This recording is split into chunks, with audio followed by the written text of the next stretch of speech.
Hai, selamat datang di Politiklopedia. Semua tentang politik akan kita bahas tuntas di sini.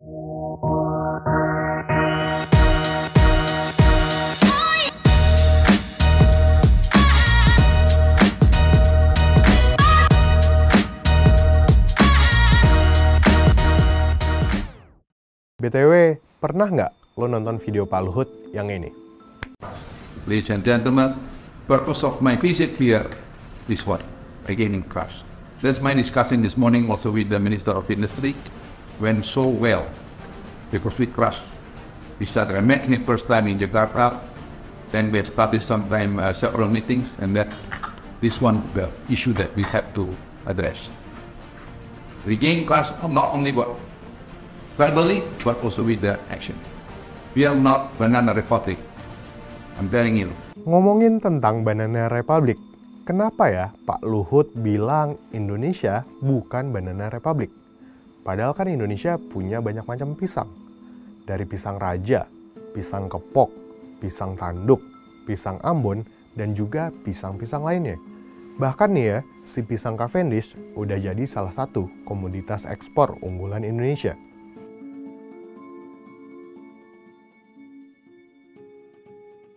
Ternyata Banana Republic itu artinya bukan negara pengekspor pisang.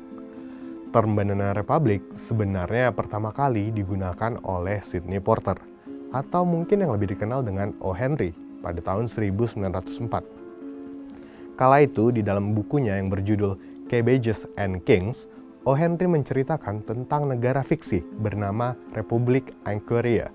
Nah, term Banana Republic ini digunakan untuk mendeskripsikan kondisi negara fiksi yang miskin dan juga terbelakang dalam aspek ekonomi. Nah, jika dilihat dari perspektif politik, Banana Republic dapat diartikan sebagai suatu istilah yang merujuk pada negara agraris yang secara ekonomi dan kondisi politiknya tidak stabil. Negara semacam ini biasanya mengalami ketimpangan sosial yang begitu tinggi.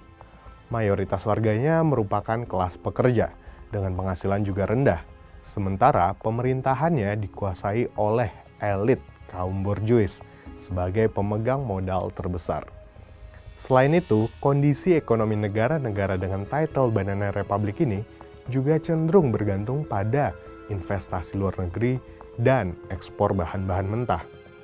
Terus, kenapa mesti pisang ya? Banana di sini sebenarnya menggambarkan negara-negara berkembang di Amerika Tengah, seperti Honduras, Costa Rica, dan juga Guatemala, yang pada awal tahun 1900-an dieksploitasi secara ekonomi oleh Amerika Serikat melalui hasil panen buah-buahannya, terutama pisang. Awal mulanya, suatu perusahaan multinasional bernama United Fruit Company bersama perusahaan Amerika Serikat lainnya, yaitu Standard Fruit Company dan QML Fruit Company, mendominasi dan memonopoli seluruh proses ekonomi yang berkaitan dengan buah pisang di Honduras.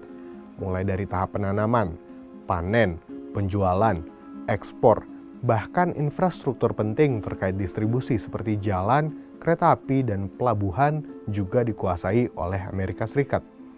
Tak hanya soal buah pisang, lebih dari itu, perusahaan multinasional ini juga memanfaatkan kekuasaan pemerintah Amerika Serikat untuk menciptakan suatu kondisi politik, sosial, dan ekonomi yang memicu terjadinya kudeta terhadap pemerintahan demokratis yang dipilih langsung oleh warga lokal negara tersebut. Kudeta ini bertujuan untuk menggantikan para pemimpin negara di Amerika Tengah dengan sosok lain yang lebih dekat dengan kepentingan Amerika Serikat. Sehingga tentunya akan lebih mudah untuk diajak bekerja sama menjalankan kepentingan-kepentingannya. Karena itulah Banana Republic sering dipakai sebagai konotasi untuk negara-negara miskin, terbelakang, dan juga inferior. Nah, jadi jelas kan kenapa Indonesia nggak pantas disebut sebagai Banana Republic? Kalau gitu nih, menurut lo, Indonesia lebih tepat disebut apa? Durians Republic, Jackfruits Republic, atau Dutch Eggplants Republic?